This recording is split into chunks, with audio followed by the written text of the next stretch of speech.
Una teoría científica es el resultado de observaciones, evidencias y ecuaciones matemáticas basadas en datos empíricos que intentan explicar el verdadero funcionamiento del universo.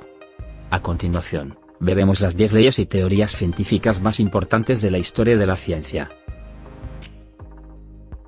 10. En 1687 Isaac Newton formuló 3 principios a partir de los cuales se explican la mayor parte de los problemas planteados por la mecánica, en particular aquellos relativos al movimiento de los cuerpos. Estas 3 leyes revolucionaron los conceptos básicos de la física, y el movimiento de los cuerpos en el universo. Constituyen junto con las establecidas por Galileo la base de la mecánica clásica. La primera ley o ley de la inercia rebate la idea aristotélica de que un cuerpo solo puede mantenerse en movimiento si se le aplique una fuerza. Esta ley postula por tanto que un cuerpo no puede cambiar por sí solo su estado inicial, ya sea en reposo o en movimiento rectilíneo. La segunda ley o ley de la fuerza explica qué ocurre si sobre un cuerpo en movimiento actúa una fuerza neta que modifica el estado de este movimiento, cambiando la velocidad o dirección. En concreto, los cambios experimentados en el momento lineal de un cuerpo son proporcionales a la fuerza motriz. Tanto la fuerza como la aceleración están relacionadas. La tercera ley de Newton o principio de acción y reacción es completamente original y hace de las leyes de la mecánica un conjunto lógico y completo.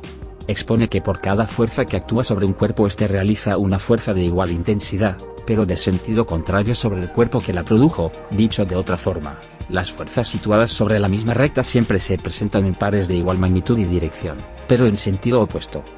Estas 3 leyes básicas de la naturaleza, por muy simples que parezcan, describen a la perfección mediante una simple ecuación matemática las leyes fundamentales del movimiento de los objetos en el universo.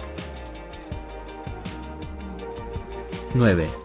En 1927 el físico alemán Bernhard Heisenberg se dio cuenta de que las reglas de la probabilidad que gobiernan las partículas subatómicas nacen de la paradoja de que 2 propiedades relacionadas de una partícula no pueden ser medidas exactamente al mismo tiempo. Por ejemplo, un observador puede determinar o bien la posición exacta de una partícula en el espacio, o su velocidad, pero nunca ambas cosas simultáneamente. Cualquier intento de medir ambos resultados conlleva imprecisiones. A esta paradoja cuántica se le denomina principio de incertidumbre. 8.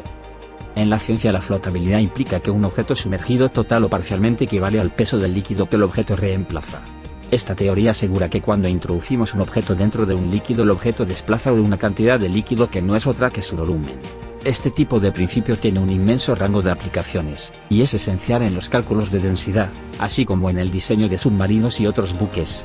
Para que un cuerpo flote, el empuje debe ser mayor que el peso, así que su densidad debe ser mayor que la del fluido en la que está sumergido.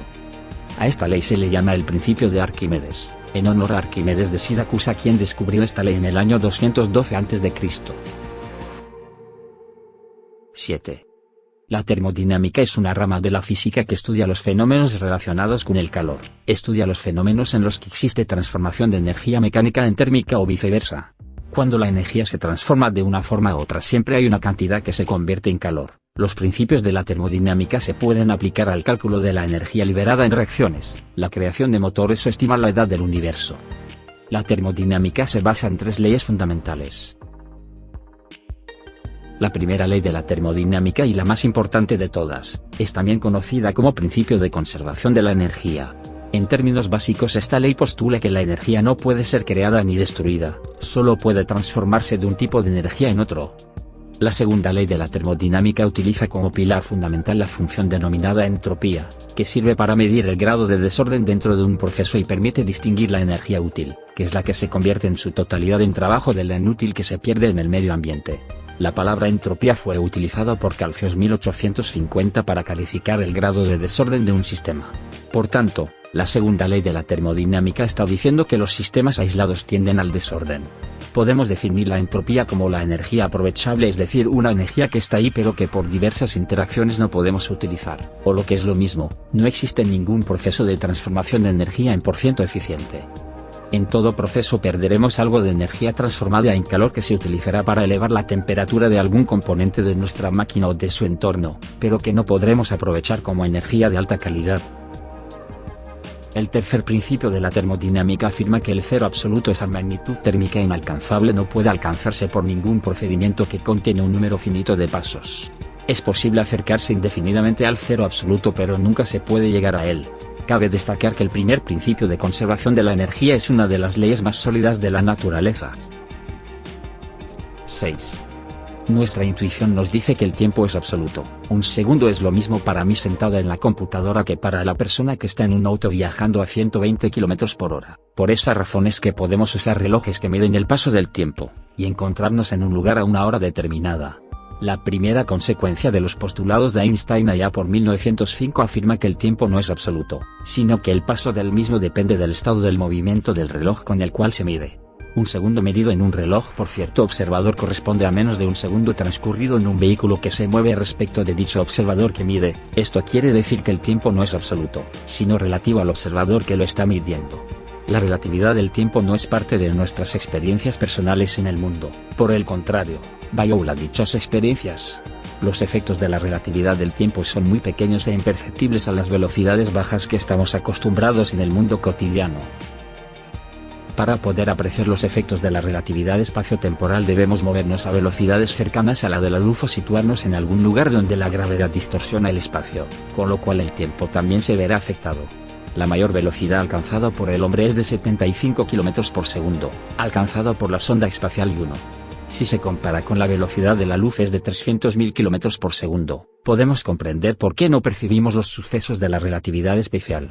Hubo que esperar hasta 1915 cuando Einstein formula la relatividad general, la cual engloba la anterior, y añade una teoría que estudia las causas de la gravedad afirmando que la atracción gravitacional observada entre cualquier objeto del universo se debe a una curvatura del espacio-tiempo, y por tanto un reflejo de la geometría del mismo, y no fuerzas a distancia como entendían, y un tanto en su famosa ley de la gravedad. La teoría de la relatividad supuso un cambio radical en nuestra concepción del universo, del tiempo, del espacio, y de la forma en que actúa la gravedad. Cambió la forma de pensar de las siguientes generaciones, y a día de hoy sigue siendo una teoría fascinante. 5. La evolución es el proceso por el que una especie cambia con el paso de las generaciones. Dado que se lleva a cabo de manera muy lenta, han de sucederse muchas generaciones antes de que empiece a hacerse evidente alguna variación genética. Desde la antigüedad el modo de originarse la vida, y la aparición de la gran variedad de organismos conocidos constituye un misterio, que en menor o mayor medida despertó curiosidad de los científicos. Sin lugar a dudas existieron importantes científicos que intentaron establecer una conexión evolutiva entre las especies. Aunque siempre se manifiesta el honor de haber realizado esta teoría de manera científica a Charles Darwin. Darwin hizo pública su teoría del origen de las especies por medio de la selección natural en 1859.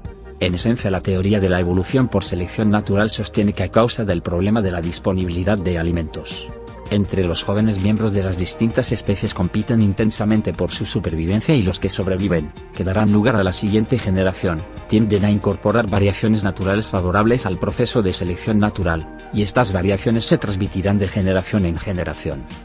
En consecuencia, cada generación mejorará en términos adaptativos con respecto a las anteriores, y este proceso gradual y continuo es la causa de la evolución de las especies. La selección natural es solo parte del amplio esquema conceptual de Darwin. Introdujo también el concepto de que todos los organismos emparentados y descienden de antecesores comunes.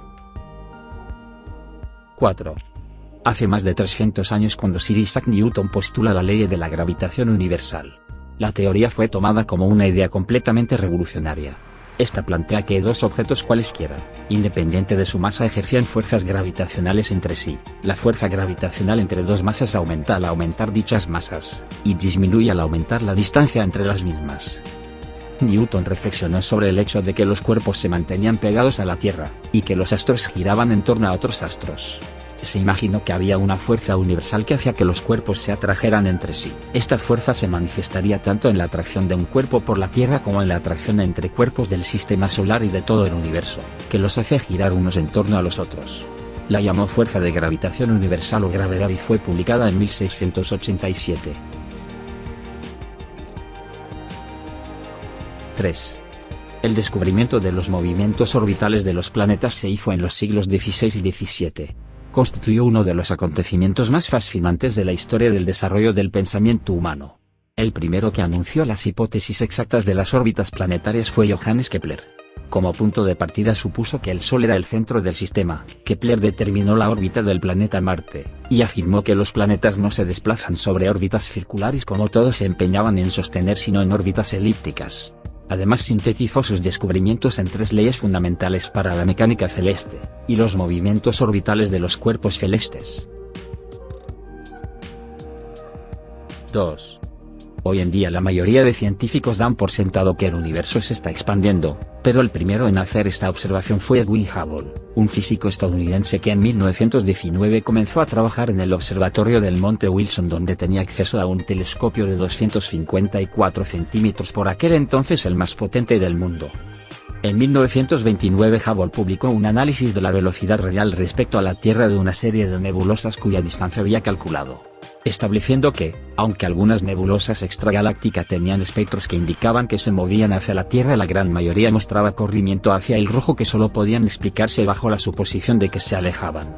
Incluso descubrió que existía una relación directa entre la distancia de una nebulosa y su velocidad de retroceso. Hubble concluyó que la única explicación consistente con los corrimientos hacia el rojo registrados era que, dejando aparte a un grupo local de galaxias cercanas, todas las nebulosas extragalácticas se estaban alejando, y que cuanto más lejos se encontraban más rápidamente se alejaban. Esto solo tenía sentido si el propio universo, incluido el espacio entre galaxias, se estaba expandiendo. Esto llevó al astrónomo a elaborar junto a Milton y Mason el postulado de la ley de Hubble acerca de la expansión del universo. 1. La teoría del Big Bang fue formulada en base a investigaciones realizadas por Edwin Hubble, George Lemaitre y Albert Einstein, entre muchos otros. La teoría del Big Bang, si bien no consiste en una teoría que explica el origen del universo, sino lo que ocurrió desde dicho origen hasta la actualidad para que las galaxias y todo el cosmos tengan las características que presentan. La teoría postula que el universo comenzó hace casi 14.000 millones de años con un evento de expansión masiva. En este momento la totalidad de la masa del universo se encontraba confinada en un único punto más pequeño que un átomo. Esta teoría surgió de la observación del alejamiento a gran velocidad de otras galaxias respecto a la nuestra en todas direcciones, como si hubieran sido repelidos por una antigua fuerza explosiva. El movimiento de explosión original continúa hasta el día de hoy, ya que el universo continúa expandiéndose desde un punto en todas direcciones. La teoría del Big Bang deja muchas preguntas importantes sin respuesta. Una es la causa original del mismo Big Bang. Se han propuesto muchas respuestas para abordar esta pregunta fundamental, pero ninguna ha sido probada. Es más, una prueba de cada de ellas supondría un reto formidable. Aún así, está considerada como la teoría más sólida, y la que mejor explica el origen del universo. Estas leyes y teorías científicas se consideran los grandes pilares de la ciencia moderna. Sin estos principios básicos, la comunidad científica perdería el rumbo del conocimiento. Pero como siempre, no todo está descifrado, y seguro en el futuro estas leyes y teorías serán modificadas para acoplarlas a una única teoría, esa teoría que pueda explicarlo todo, y rompa la línea que separa la mecánica clásica de la mecánica que describe las partículas elementales.